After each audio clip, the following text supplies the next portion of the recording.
Media Center here at Charlotte Motor Speedway. Danica Patrick. She drives the number 10 GoDaddy Cares Chevrolet for Stewart Haas Racing. And Danica, first of all, coming off your career best finish in the NASCAR Sprint Cup Series, very impressive last week, 7th place showing at Kansas.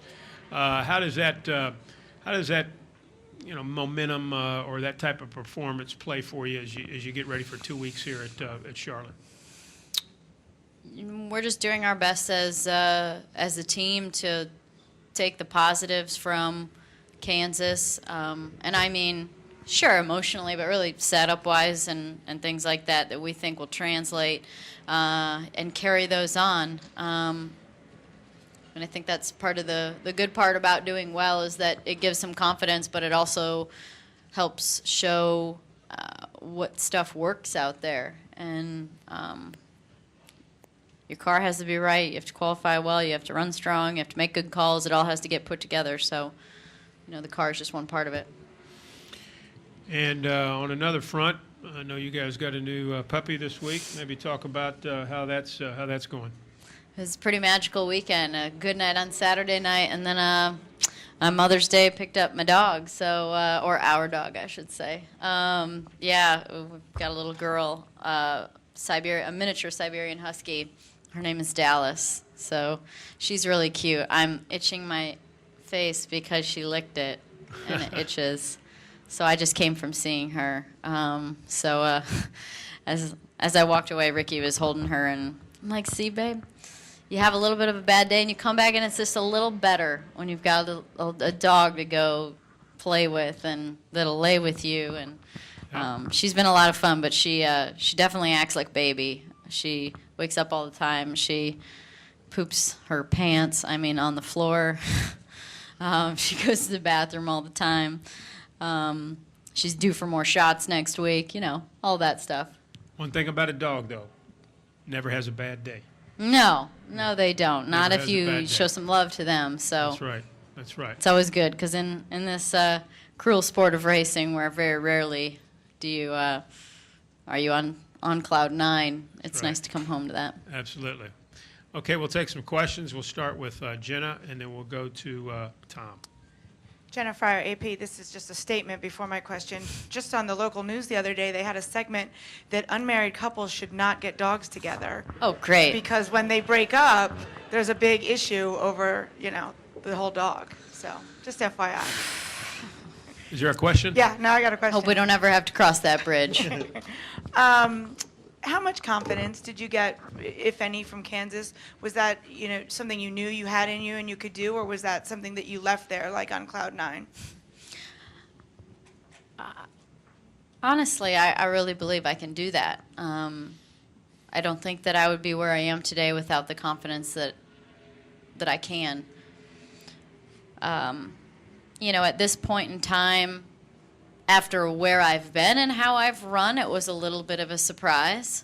But I guess if things had been going well progressively from the beginning, these are the kind of races that I would have hoped to have had, every now and again starting now. But, obviously it hasn't been not nearly that good yet. But that's really an example of putting a whole weekend together, everything from getting help from my teammates to qualifying well, making good race calls, making good decisions on the car before the race, using our teammates and all the information we have to do that, and building a really great new car. You have to have everything together to be able to run up front in the Cup Series. It's just so hard. So I'm very proud of everyone for putting it all together and doing a great job. Go to Tom, and then we'll go to Bob. Hi, Danica. Tom Jensen, FoxSports.com. The All-Star race has a history. Rusty and DW in '89, Kyle Petty and Davey Allison in '92. Crazy finishes at the end where guys do things they might not ordinarily do. With $1 million on the line, assuming you race in Saturday night, what would you be willing to do for that $1 million? I would say that when you're in the car, you're not thinking about the fact that I need to pass for $1 million. You're just thinking, if it was about money, I don't think that would be enough for any of us. It's about heart, and it's about doing your best, and it's about making the most of the night. So, you know, that's what's running through your head, is passing the car in front of you. Now, more than anything, since it's not really, I wouldn't think it's about money more than anything. It's more about, it's just a one-off race. So the results don't necessarily matter unless you win, so you might as well go for it. For me, I feel like that's what my attitude is towards it. Now, if you win $1 million, that's great, but if you win the race, you probably already have $1 million. So, you know, it's icing on the cake. All right, let's go to Bob. And Now, if it was like $5 million, yeah, it might make you think. I'll pass for $5 million. we'll go to Bob Pockris and then to Reed. And your name, please? Who? Yes, John, John. I'm sorry. Go ahead. gotcha. Bob Pocker, Sporting News. What worked so well at Kansas? I mean, did you feel did the car just go wherever you would put it, or were you just more daring, or what? Can you kind of give us a feel? It's something that happens twofold. I think that when the car is good, you can be more daring because it's not going to step out on you. You trust it, and you know what it's going to do. So, you know, when things aren't as good on track and the car doesn't feel as good, then it's a lot harder to be more brave because there's a higher likelihood that it's not going to end well. So, for me, the big difference is that it was really good on restarts. It was really stuck in traffic. And it was really good on the long run. I never noticed a lack of grip at any point. For me, that was what I noticed last weekend above any other weekend, was the consistency of it. And that's what allowed me to be able to, I feel like, have great restarts, or definitely not really lose a lot, which has been somewhere, I would say qualifying and restarts are a place where it comes up that I need to work on it, and it's true. I mean, yes, that is the case, but I think last weekend was what, you know, you see what can happen when the car is right, and it gives me the confidence to do more. And I think that as time goes on and you get more seasoned as a driver, you can overcome some of that for sure. But it's still got to be good. Let's go to Reed and then to John. Reed Spencer with NASCAR Wire Service. To follow up on that, some drivers talk about the day the light went on and they sort of got what's going on out there. Was there any of that aspect to it for you at Kansas? And do you feel like with that performance you've turned a corner? No. It was a good weekend, and, you know, I feel like I'm feeling the car better and better, but I don't think it was a light switch for me.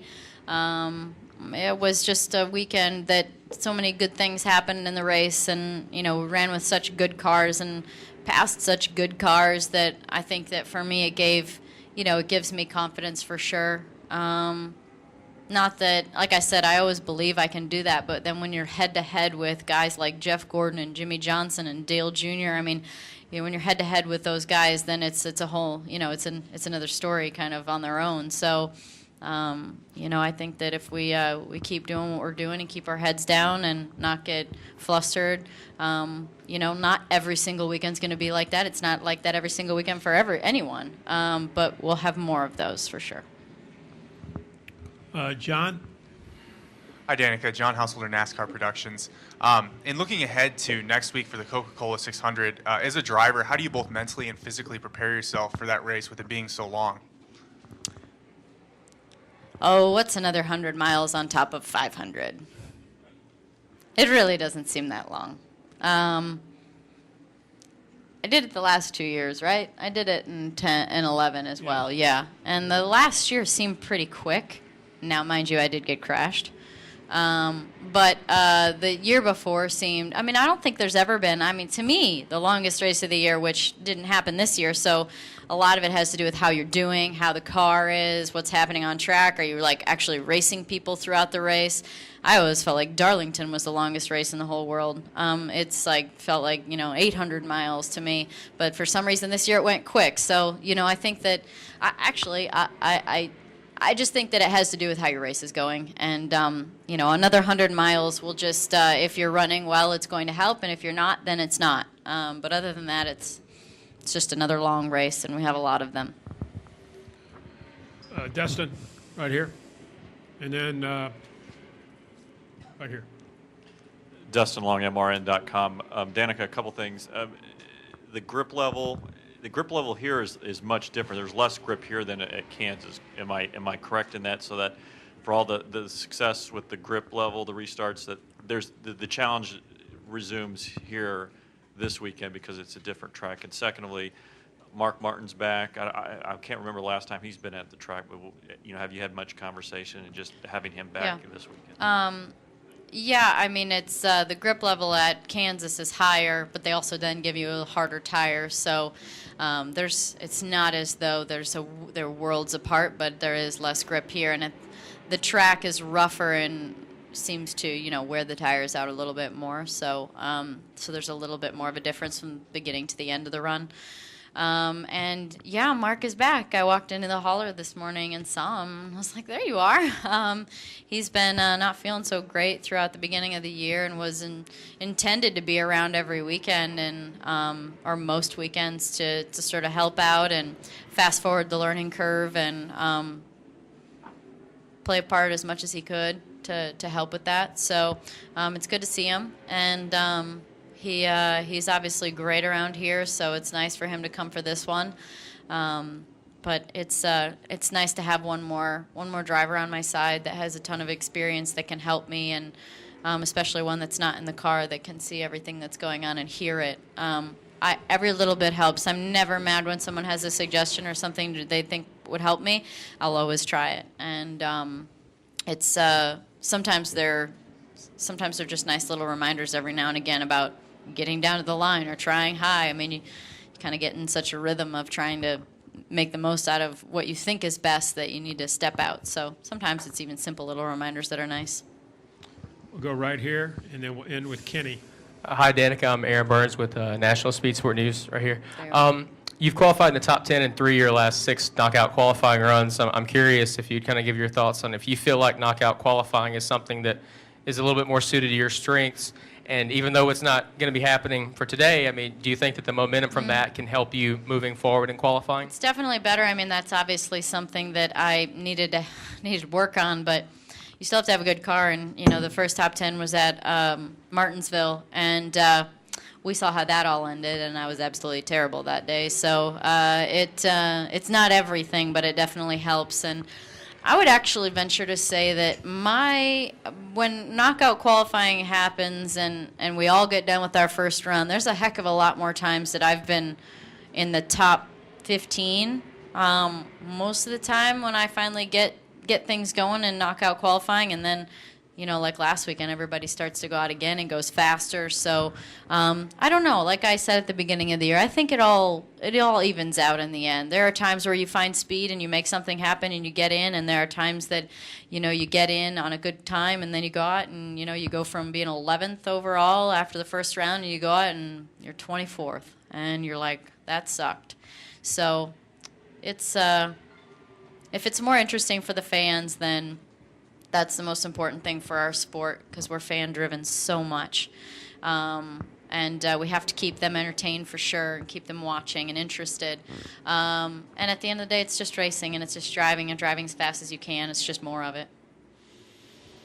We'll go to Kenny, and actually then we'll finish with Claire B. Go ahead, Kenny.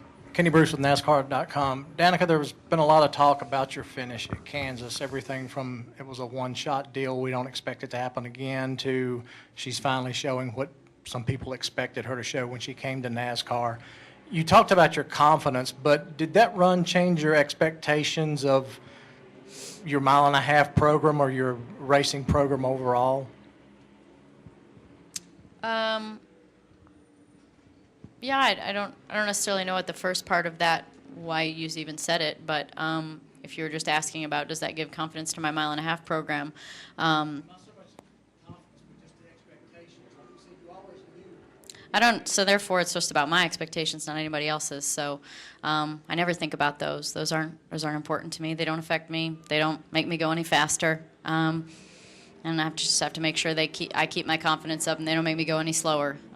So weekends like that are just good signs, and they show hard work by everybody, and they make you excited to do it more. So I think the optimism level goes up because you're riding high and you want to keep doing that.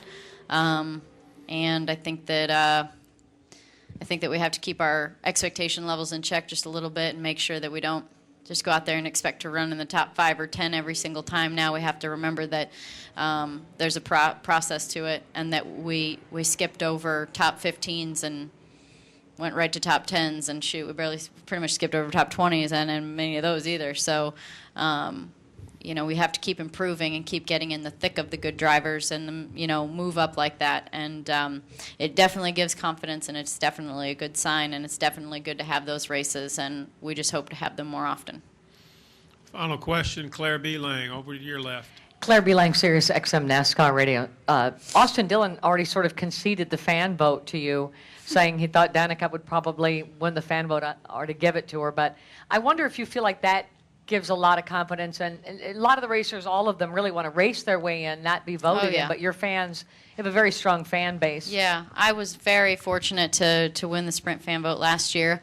And it was great racing and practice and a challenge for me before the Coke 600, which we were having a pretty good race in the Coke 600. So I think that it definitely helped.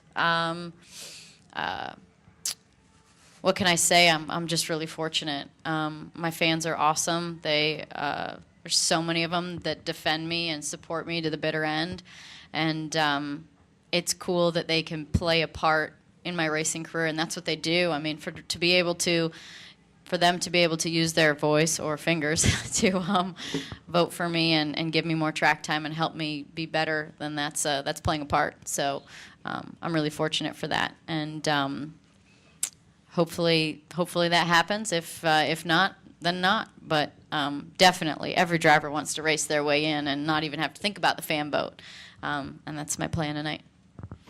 Danica, certainly thank you for coming in and spending some time with us, and good luck this weekend. All right. And rest of the season. Thank you.